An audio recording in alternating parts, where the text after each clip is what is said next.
కొత్తూరులోని ఒక ప్రభుత్వ పాఠశాలలో పాఠశాల పక్కనే ఒక పాన్ డబ్బా ఉంది.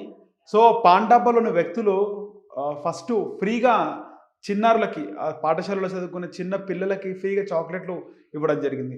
వాళ్ళు అంటే వాళ్ళు ప్రేమతో, హెల్పింగ్ నేచర్‌తో చిన్నారులు గదా అని ఇస్తున్నారని జెప్పి అందరూ గూడా తీసుకున్నారు. పేరెంట్స్ గూడా ఏమనలేదు. కానీ ఆ చాక్లెట్స్ తిన్న తర్వాత ఆ చాక్లెట్స్‌కి అలవాటు పడ్డారు. టేస్ట్ బావుందనో పిల్లలు చాక్లెట్స్ తింటారు గదని తల్లిదండ్రులు గూడా ఇప్పిస్తున్నారు.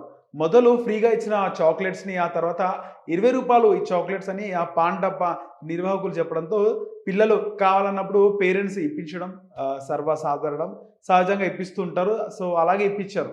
కానీ ఆ చిన్న పిల్లలు చాక్లెట్స్ తిన్న తర్వాత కొత్తూరు అంటే గవర్నమెంట్ స్కూల్ పక్కన ఉన్నటువంటి పాన్ డబ్బాలో వాళ్ళు ఆ చాక్లెట్స్ తిన్న తర్వాత స్కూల్‌లో వింత వింతగా ప్రవర్తిస్తున్నారు. కొంచెం డిఫరెంట్‌గా ప్రవర్తిస్తున్నారు. కొంచెం మత్తుగా ప్రవర్తించడంతో డౌటొచ్చిన ప్రిన్సిపల్ పోలీసులకు సమాచారం ఇచ్చారు. ఇక పోలీసులు ఒక్కసారి వచ్చి ఆ పాండాప నిర్వాహకులను అదుపులోకి తీసుకొని చితకబాది విచారిస్తే ఆ చాక్లెట్స్‌లో గంజాయి, గంజాయిని కలిపి ఆ చాక్లెట్స్‌ని విక్రయిస్తున్నారంట. అంటే గంజాయి కలిపిన చాక్లెట్స్ స్టార్టింగ్‌లో ఫ్రీగా ఇచ్చారు. చిన్నారులు అలవాటు పడ్డాక ఆ మత్తు పదార్థాలకు రూ. 20 చేశారు ఆ చాక్లెట్‌ని. సో, ఈ విధంగా చిన్న పిల్లలను గూడా వదిలిపెట్టట్లేదు ఈ గంజాయి స్మగ్లింగ్ ముఠ.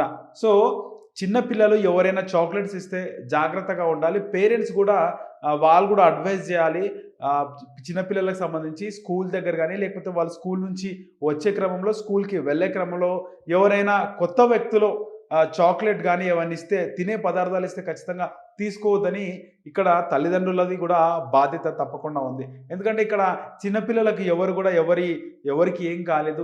ప్రాణ నష్టం జరగలేదు. కానీ ఏవైనా జరగకూడని ఘటనలు జరిగితే అది పిల్లలకు తల్లిదండ్రులదే ముఖ్యమైన బాధ్యత. సో, ఇలాంటి వాటిల్లో పిల్లలకు సరైన గైడెన్సు తల్లిదండ్రులు ఇవ్వాలి.